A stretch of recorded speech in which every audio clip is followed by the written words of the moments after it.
ഇന്നൊരു കുട്ടി shopping video ആണ് കേട്ടോ. നമുക്കെല്ലാം പ്രിയപ്പെട്ട സുധിയിലാണ് പോകുന്നതാണ്. ന്യൂ ഇയർ ആയിട്ട് ഒത്തിരി ഓഫർ ഉണ്ടെന്ന് കണ്ടിട്ട് തന്നെയാണ് നമ്മൾ പോയത്.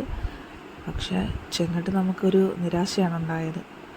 ഒത്തിരി ഓഫർ എന്ന് പറഞ്ഞു കഴിഞ്ഞാൽ നമ്മൾ 499 299 ഒക്കെ ഇഷ്ടം പോലെ ഉണ്ട്. പക്ഷെ നമുക്കത് മനസ്സിനിണങ്ങുന്ന ഒരു രീതിയിലുള്ളതൊന്നുമില്ല ഇവിടെ. പിന്നെ സാധാ റേറ്റിൽ അവർ കണ്ടെക്കുന്ന 1000 താഴെയായിട്ടുള്ള റേറ്റിലുള്ള ഇത് തന്നെയാണുള്ളത്. ഇവർ ഓഫറിലിട്ടിരിക്കുന്നതിനൊന്നും വലിയതായിട്ടുള്ള കളക്ഷൻ. ഇനി ഞങ്ങൾ പോയ സമയത്തിൻ്റെ ഇതുകൊണ്ടാണോ എന്നറിയത്തില്ല. ഞങ്ങളൊരു 7:30 മണിയായപ്പോഴത്തേക്കുമാണ് പോയത്. പിന്നെ അതുമല്ല, അവിടെ തിരക്കിയപ്പോഴത്തേക്കും അവർ പറഞ്ഞത് ഒരു വ്യാഴാഴ്ച നൈറ്റ് ഇവർ റീസ്റ്റോക്ക് ചെയ്യും. അത് കഴിഞ്ഞിട്ട് വെള്ളിയോ ശനിയാഴ്ചയൊക്കെ വന്നു കഴിഞ്ഞാൽ നിറച്ച് സ്റ്റോക്ക് കാണുമെന്നാണ് പറഞ്ഞത്. അപ്പം ഞങ്ങളത് പ്രതീക്ഷിച്ച് എടുത്തു. 1-2 എടുത്തു. ഞാനൊന്ന് ട്രൈ ചെയ്ത് നോക്കി. പക്ഷേ എനിക്ക് ഒട്ടും ഒരു കംഫർട്ടബിളായിട്ട് തോന്നുന്നില്ല. ക്ലോത്ത് നമ്മൾ ഇത്രയും രൂപ കൊടുത്ത് മേടിക്കേണ്ട കാര്യമുണ്ടോ എന്നൊരു ഡൗട്ട്. ക്ലോത്തെല്ലാം വളരെ ചുളുങ്ങി വല്ലാണ്ടൊക്കെ ഇരിക്കുന്ന കണക്ക്. ഇനി ആരെങ്കിലും ട്രൈ ചെയ്തിട്ടിരിക്കുന്നതിൻ്റെ ആണോ എന്നൊന്നും അറിയത്തില്ല. ചിലതെല്ലാം നല്ല രീതിയിലുണ്ട്. പക്ഷെ ഭയങ്കര എനിക്ക് നമ്മളിടുന്ന ഡ്രസ്സിനനുസരിച്ച് പറ്റുന്നില്ല. കുറേ ഷൂ ഒക്കെ ഉണ്ടായിരുന്നു. ഗേൾസിൻ്റെ ആണെങ്കിലും ബോയ്സിൻ്റെ ആണെങ്കിലും എല്ലാം ഉണ്ടായിരുന്നു. ഇല്ല 499 ഷൂസൊക്കെ മെൻസിൻ്റെ ഷൂസെല്ലാം 299 399 ഒക്കെ കിടക്കുന്ന കണ്ടു. ലേഡീസിൻ്റെ ആണെങ്കിലും ഇന്നർ വെയറൊക്കെ ഇഷ്ടംപോലെ അത് നല്ല കളക്ഷൻ ഉണ്ട്. പക്ഷേ അതിനൊന്നും ഓഫറില്ല. ഇനി ഞാൻ കാണാഞ്ഞിട്ടാണോ എന്നറിയത്തില്ല. പക്ഷെ ഞാൻ നോക്കിയാൽ ഓഫറൊന്നും ഇല്ല. പക്ഷെ നല്ല കളക്ഷനൊക്കെ ഉണ്ട്. പാഡഡ് പ്രൈസും എല്ലാം ഉണ്ട്. ചപ്പലൊക്കെ ഉണ്ട്. പക്ഷേ ജ്വല്ലറിയും ബാഗും ഒക്കെ ലോഞ്ച് ചെയ്തെങ്കിലും ജ്വല്ലറി ഒന്നും കളക്ഷനേ ഇല്ല. എല്ലാം തീർന്നെന്ന് തന്നെ പറയാം.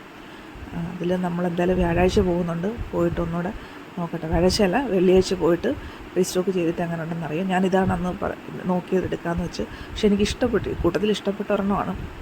പക്ഷെ ഭയങ്കര ബാക്ക് ഓപ്പണായിട്ടുള്ള ബാക്ക് നന്നായിട്ട് ഇറങ്ങി കിടക്കുന്ന ഒരു മോഡൽ. അതുകൊണ്ട് ഞാൻ എടുത്തില്ലത്. ഹസ്ബൻഡ് വെച്ച് നോക്കി. പക്ഷേ പുള്ളിയും 1-2 ഐറ്റത്തിന് വേണ്ടി ബില്ലടിക്കാൻ നിൽക്കണ്ടല്ലോ. നല്ല തിരക്കുണ്ടായിരുന്നു. അതുകൊണ്ട് ഞങ്ങളിങ്ങനെ പോന്നു. നമ്മുടെ ആക്സസറീസ് ഐറ്റംസ് അതൊക്കെ ആണെങ്കിലും അത്ര തീർന്നാണ് ഇരിക്കുന്നത്. ഷൂസൊക്കെ കണ്ടില്ലേ, സെയിൽസിലിട്ടിരിക്കുന്ന ഇതൊക്കെ ഉണ്ട്. ഇത്രയേ ഉള്ളൂ. എനിക്കെന്തോ ഒരു ഡിസപ്പോയിൻമെൻ്റ് ആയിട്ടാണ് തോന്നിയത്. കുഴപ്പമില്ല, ഇനി എന്തായാലും ഞങ്ങളൊന്ന് പോട്ടെ. ഞങ്ങൾ പോയ സമയത്താണല്ലോ അവരുടെ ലൈറ്റെല്ലാം ഓഫായി. പിന്നെ ഞങ്ങൾ വിചാരിച്ചു എന്തായാലും ഇറങ്ങിയതല്ലേ, KFC പോയി എന്തെങ്കിലും ഫുഡ് അടിക്കാമെന്ന് വിചാരിച്ചു. അങ്ങനെ ഞങ്ങൾ KFCയിലോട്ട് നേരെ പോയി. കളർ കോഡുള്ള അവിടെ ചെന്നപ്പോഴും ഇതൊക്കെ തന്നെ.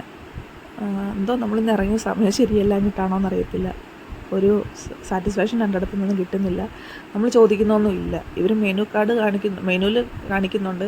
പക്ഷേ ഇതൊന്നും ചിലതൊന്നും ഇല്ല എന്നാണ് പറയുന്നത്. പഴയ കണക്കുള്ള സർവീസും കസ്റ്റമർ സർവീസൊന്നും അത്ര പോരെ ഇപ്പോൾ KFCയിലേക്ക്. റോസ്റ്റഡ് ഐറ്റംസ് കൂടുതലായിട്ടുള്ള ഷോപ്പിലൊക്കെ വന്നുകൊണ്ടാണോ എന്നറിയത്തില്ല. പക്ഷേ ഈ ഒരു ടേസ്റ്റിന് വേണ്ടിയിട്ടല്ലേ നമ്മളെല്ലാവരും അങ്ങോട്ട് പോകുന്നത്.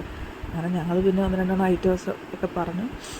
പിന്നെ ഞങ്ങളിരുന്നു. പക്ഷേ മുകളിൽ ചെന്നപ്പോഴാണ് AC വർക്കിംഗ് അല്ല. നമ്മൾ ഇനി അവർ ആൾ കുറവായിരുന്നു. 2-3 പേർക്ക് വേണ്ടിയിട്ട് AC ഇടാഞ്ഞിട്ടാണോ എന്നറിയത്തില്ല. പക്ഷെ നമ്മൾ ടാക്സും GST ഒക്കെ അടച്ചിട്ടല്ലേ നമ്മളിത് ഫുഡ് മേടിക്കുന്നത്. പിന്നെ ഞങ്ങൾ പെട്ടെന്ന് കഴിച്ച് ഇറങ്ങി. അപ്പോൾ അത്രയേ ഉള്ളൂ. എന്തായാലും ഞാൻ ഇനി പോകുന്ന വീഡിയോ അപ്ലോഡ് ചെയ്യാം. അപ്പോൾ ഓക്കെ, ബൈ, താങ്ക് യു.